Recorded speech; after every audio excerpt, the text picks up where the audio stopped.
BMW's SAV lineup, which is short for Sport Activity Vehicle, has blossomed over time to cover nearly every size and segment from X1 to X7, and it continues to grow. An X8 is reportedly on the way later this year. But two of these SAVs are not like the others. This X1 and its sportier sibling, the X2, are the only two that are not built in the United States and the only two built upon front-wheel drive platforms. Now, in its third generation, this all-new X1 is definitely bigger, but not everything is better. With this all-new third-generation model, the X1 has fully matured into a vehicle actually resembling an SUV. Its former car-like styling and low-slung proportions have grown into this beautiful San Remo green example seen here. Longer, wider, taller, and with a bit more ground clearance, the X1 instantly becomes one of the most attractive models in the SAV range. And with a starting MSRP of $40,095, it's the least expensive new xDrive model you can buy. Speaking of which, the front-wheel drive variant known as S-Drive is no longer, so all X1 are now equipped with all-wheel drive. The turbocharged engine has also been revised to reduce pumping losses and to deliver more power. A gain of 13 horsepower and a more sizable boost of 37 pound-feet of torque result in a zippier X1, quicker to 60 miles per hour by a tenth of a second. Now rated at 241 horsepower and 295 pound-feet of torque, this 2-liter 4-cylinder is also more efficient.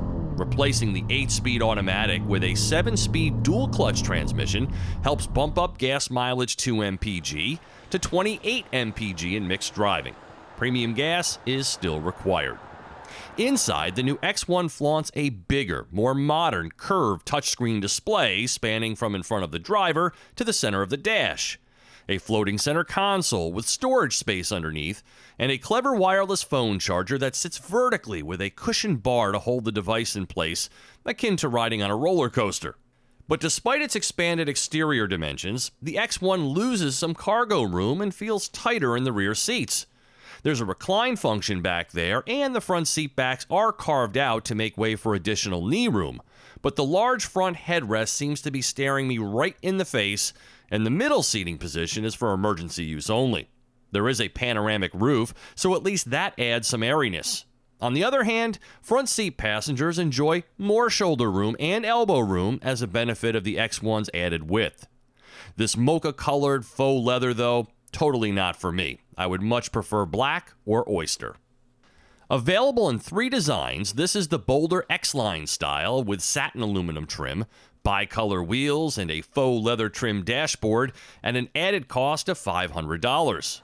The other 2 designs are the classically styled, no-cost standard X1 and the $2,300 motorsport-inspired M Sport look, the latter including an adaptive suspension. This tester is upfitted with 19-inch wheels, a smattering of options, and the all-encompassing premium package for an as-tested price of $47,295.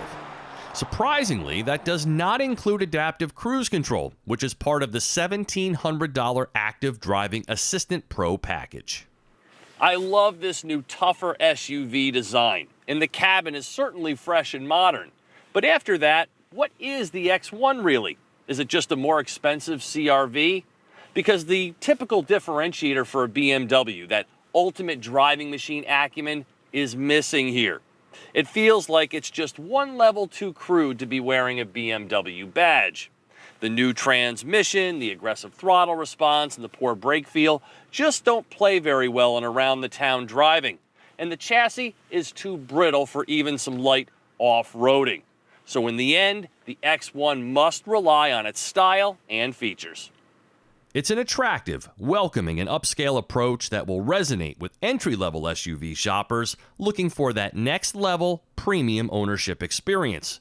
There's a head-up display, creatively configured driving and experience modes that also incorporate screen changes, augmented reality overlays for the navigation system that clearly show the way, an interior camera for checking in through the app, and a drive recorder that can be used for security measures or to simply shoot scenic drives. Feature-rich is the X1, but what about that BMW drive? Can it exist in a vehicle that is primarily driven by the front wheels? Well, maybe, but not so much here. The new gearbox, coupled with the gruff stop-start system and aggressive throttle response, makes driving in city traffic herky-jerky. On the open road, these characteristics are mostly masked, but in around-the-town driving, the X1 is exposed as something less than a BMW should be. And when driving in sport on a curvy back road, the turbo comes on abruptly, leading to noticeable torque steer, and the front end washes out as you put the X1 through its paces. The ride quality itself is middling, without much BMW distinction other than its pretty quick 6.2 seconds 0 to 60 time. I could be driving just about any small crossover here. I'm sure the M Sport adaptive suspension would move things in a more positive direction, but as is, there's nothing ultimate about it. It's also disappointing to not see any sort of off-road X-Drive mode in order to lock in all-wheel drive. With over 8 inches of ground clearance, BMW could do so much more in this regard to give the X1's tougher bark a little bite. The X1 and X2 are BMW's least purchased SAVs. That being said, the alluring price point, butch styling, and high wow factor of this new X1 should sufficiently move the metal, reserving BMW's driving credo for the X3 and above. Those interested in this segment should cross-shop the Audi Q3 and Lexus NX before deciding. For TestDriveNow.com, I'm Steve Hammes.